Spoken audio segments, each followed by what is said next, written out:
Hello दोस्तों, कैसे हैं आप लोग। इकोनॉमिक्स बोरिंग नहीं है बेटा। पूरे सब्जेक्ट के अंदर बहुत सारे ऐसे कॉन्सेप्ट है जो किसी और सब्जेक्ट में नहीं मिलेंगे। बहुत एंटरटेनमेंट या एक सीरीज बात, एक देश को समझने के लिए, बहुत इकोनॉमिकल चीजें देखने के लिए और बहुत बेसिक से बेसिक चीजें समझने के लिए इकोनॉमिक्स बनी है। बस आप उसे रटे मत, समझें। तो आज की वीडियो शुरू करते हैं, जिसके अंदर एक नया टॉपिक के साथ हम मिलते हैं। टॉपिक है हमारा consumption goods and capital goods. अब कंजप्शन गुड, कैपिटल गुड, सीधी सिंपल सी बात है, जो चीजें हम डायरेक्टली यूज करते हैं और अपनी वांट्स को सेटिस्फाई करते हैं, that is called consumption goods. और कैपिटल गुड्स क्या है? कैपिटल गुड्स वो गुड्स होती हैं जिनको हम यूज करके अदर प्रोडक्शंस करते हैं। बहुत सी ऐसी चीजें हैं। थ्योरी में आते हैं, consumption goods things we use immediately to satisfy our need और वांट्स, यानी ऐसी चीजें जो हमारी नीड्स को तुरंत सेटिस्फाई करती हैं। एग्जाम्पल, फूड है, जूस है, क्लोथ है और शूज है। तो ये सारे कौन से हो गए? कंज्यूमर गुड्स हो गए। खाने वाली मिठाई हो गई, आप लोगों का पिज्जा हो गया, बर्गर हो गया और मोमोज हो गए। तो ऐसी बहुत सी चीजें हैं। आप घर में टीवी यूज कर रहे हैं तो वो क्या हो गया? कंज्यूमर गुड हो गया। लेकिन इसके अलावा कैपिटल गुड भी है। तो कभी कभी कुछ कंज्यूमर गुड को अगर यूज उसका बदल दें तो दैट इज कैपिटल गुड बन जाता है। एग्जाम्पल बताता हूं आपको। आपके घर में एक रेफ्रिजरेटर है, आप उसे यूज कर रहे हैं पानी ठंडा करने के लिए, ये सब। लेकिन यही रेफ्रिजरेटर अगर किसी बेकरी शॉप पर है या फिर स्वीट शॉप पर है तो वो उसके लिए कैपिटल गुड हो जाएगा, क्योंकि उससे कुछ ना कुछ वो फर्दर प्रोडक्शन कर रहा है। तो इसकी definition, capital good things we use to produce other goods और service not for direct personal use, यानी पर्सनल यूज तो ऊपर होता है कंजप्शन गुड्स में, इसमें नहीं होता है। एग्जाम्पल, ट्रैक्टर आप यूज कर रहे हैं, किसान करते हैं, तो किस लिए? क्रॉप्स, फसलों को उगाने के लिए। ओवन टू मेक ब्रेड, बनाने के लिए। Sewing machine to make clothes, कपड़े बनाने के लिए मशीनों का यूज होता है। अब इसके अंदर एक रिमेंबर दैट पॉइंट याद रखने, दोनों में कैसे? इजी वे टू रिमेंबर, यानी याद रखने का अच्छा तरीका, ईट इट। इसे हम या तो खाते हैं, वेयर इट या पहनते हैं, और या फिर हम यूज इट। तो eat it, wear it and use it, ये तीन तरह के टाइप्स हैं जिसके अंदर आप कंजप्शन गुड्स को याद रख सकते हैं। इसी तरह easy to remember for capital good, build it यानी बनाओ, और फिर अर्न इट यानी कमाओ। तो आपको टॉपिक समझ में आ गया होगा, सिंपल है। ये केस स्टडी के अंदर आ जाता है कि कौन सा कंजप्शन गुड है और कौन सा कैपिटल गुड है। जनरली इजी है, कोई ऐसा नहीं है, यूज के ऊपर डिपेंड करता है कि आपके लिए पर्सनल यूज है तो कंजप्शन गुड्स है, और अगर हम फर्दर प्रोडक्शन के लिए कह रहे हैं तो कैपिटल। अब एक और टॉपिक हम पढ़ते हैं इसके अलावा, और वही एक बात, चैनल सब्सक्राइब करिए बेटा। नेक्स्ट टॉपिक, आज एक और नया टॉपिक है, ग्रॉस इन्वेस्टमेंट और नेट इन्वेस्टमेंट। कोई भी फर्म्स, फैक्ट्री या कोई शॉप होती है, वो अपने यहाँ इन्वेस्टमेंट करते हैं। कब उनकी इन्वेस्टमेंट, नेट इन्वेस्टमेंट होती है, ये हम एक पहले थ्योरी और फिर एक एग्जांपल और कुछ एग्जांपल से समझेंगे। तो शुरू करते हैं। यहां पे gross investment versus net investment. Gross investment क्या है? All the money A business spends on new machines, यानी एक बिजनेस फर्म नई मशीन पे पैसा खर्च कर रहे हैं, नई बिल्डिंग पे पैसा खर्च कर रहे हैं, इंक्लूडिंग मनी टू रिप्लेस कर रहे हैं वन ऑफ थिंग्स, यानी जो चीजें खराब हो जाती हैं उनको रिप्लेस करने के लिए भी जो पैसा खर्च किया जाता है वो इन्वेस्टमेंट की जाती है। अब क्या है यहां पे, आप समझे एग्जांपल में, एक फैक्ट्री है, वो क्या कर रही है? नई मशीन बाहर करती है, वो 5 लाख है, तो समझ में आ रहा है कि भाई 2 मशीनें खरीदने के लिए या 5 मशीनें खरीदने के लिए पैसा खर्च किया गया। अब इसने क्या कि replace 2 old machine, 2 old machine को रिप्लेस किया गया, वो 1 लाख रुपए में किया गया। तो इस तरह टोटल इन्वेस्टमेंट क्या हो गई? 5 लाख और 1 लाख, यानी 6 लाख हो गई।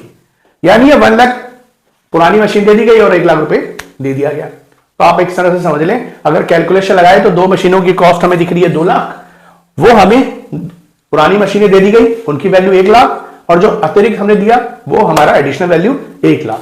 तो इसी तरह वैल्यू आ गई 6 लाख। अब यहां पे सेकंड आ गया नेट इन्वेस्टमेंट। तो net investment is the amount invested in new assets after covering wear and tear, यानी अगर कोई चीज खराब हो जाती है, ऑब्सोलेंस है, वियर एंड टियर है, पैसेज ऑफ टाइम है, यह भी हम डिस्कस करेंगे अभी आगे, डेप्रिसिएशन जो क्या होता है, तो उसके कारण आपकी इन्वेस्टमेंट में जो कमी आ जाती है या उसकी लूज हो जाती है वैल्यू, वो हमारा नेट इन्वेस्टमेंट आ जाता है। एग्जांपल में दिखा रखा है नेट इन्वेस्टमेंट, यानी हमने जो ग्रॉस इन्वेस्टमेंट किया, यहां पे ग्रॉस इन्वेस्टमेंट क्या आया था ऊपर? 6 लाख, और उसमें से हम डेप्रिसिएशन माइनस, वो आपको मैंने बताया था डेप्रिसिएशन क्या था कि आपकी मशीन की वैल्यू जितनी कम हो जाती है, सपोज मेरी 2 नई मशीन है, उनकी वैल्यू 2 लाख रुपए है, और अगर मैं 6 महीने, 1 साल, 2 साल बाद उसकी वैल्यू मुझे सेल करने पे 1 लाख मिलती है, तो समझ लीजिए जो वैल्यू कम हुई 1 लाख, वो हमारा डेप्रिसिएशन कहलाता है। तो यहां पे डेप्रिसिएशन को माइनस किया तो हमारा नेट इन्वेस्टमेंट पता चल गया 5 लाख रुपीस। और अगर मैं छोटी सी बात कहूं आपको, मैं एक फर्म स्टैब्लिश करता हूं, शुरू में इन्वेस्टमेंट करता हूं 20 लाख रुपए, साल के बाद मैं देखता हूं कि मुझे डेप्रिसिएशन के रूप में, मेंटेनेंस के रूप में 2 लाख रुपए खर्च करना पड़ा, तो निश्चित बात है मेरी नेट इन्वेस्टमेंट क्या होगी, आप अंडरस्टूड है। तो नेक्स्ट टॉपिक अभी पढ़ते हैं इसके बाद, जो आपके लिए कंप्लीटली है, क्योंकि आपने कहा डेप्रिसिएशन कौन कौन सा होता है, डेप्रिसिएशन बड़े सारे होते हैं, तो देखते हैं आगे डेप्रिसिएशन के रूप में। तो अब ये जो नेक्स्ट टॉपिक है हमारा डेप्रिसिएशन, जिसे हम कंजप्शन ऑफ फिक्स कैपिटल भी कहते हैं, जो आपको पता होगा कि हमने न्यूमेरिकल में यूज किया था। यानी हम जारी लाइफ बीतती जाती है, हम डेप्रिसिएशन हमारा पीछा नहीं छोड़ता है। मतलब आप 10 साल, 20 साल, 30 साल हो जाएगा, डेप्रिसिएशन आपके साथ चलता रहेगा। कैसे, देखते हैं। ये हमारा डेप्रिसिएशन की एक थ्योरी लिखी हुई है। Depreciation means the loss in value of fix assets, यानी फिक्स एसेट्स जो होती है हमारी, मशीन्स हो गई, फ्रिज हो गया, मकान हो गए। अब कुछ चीजें एक्सेप्शनल, अब जब हाउसेस की बात करते हैं तो उनकी वैल्यू आप कहेंगे बढ़ रही है, बट मेंटेनेंस के रूप में जो यूज होता है उसे हम डेप्रिसिएशन कहते हैं। तो फिक्स वैल्यू की asset due to normal wear and tear, यानी यूज करने के बाद टूट फूट जाती है, उसके कारण उसकी वैल्यू कम हो जाती है। पैसेज ऑफ टाइम, यानी समय के साथ फिक्स एसेट की वैल्यू कम हो ही जाती है, लेकिन कुछ केसों में छोड़कर।